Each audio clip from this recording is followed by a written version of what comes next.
kasama sa ating mga contingency planning yung ganyan, sa mga senaryo. So sa atin naman, definitely, itong loob ng batas ng pambansa will be very much secured. So actually, walang pwede mag-rally dun eh. Kaya yung mga magkakasagawa ng kanilang mga kilos protesta or kilos suporta man, dun sila sa labas.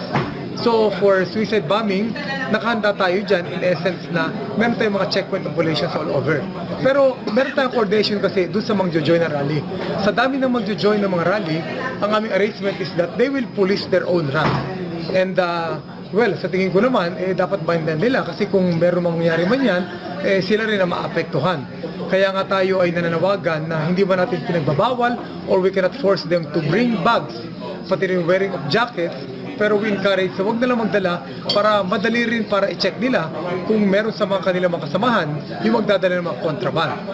Well, it is true na ang mga pulis natin ay nasa paligid, pero we cannot check all the people who will be joining the rally. So mas mahigpit po yung coordination with the rallies ngayon because of that concern? Tama naman yun. Pero sa atin nga, dahil meron tayong pag-uusap at meron kasunduan, we believe that the leaders of the groups, whether pro or anti, will check their colleagues or yung kailang kasamahan ukol sa pagdadala ng mga contraband ng mga items.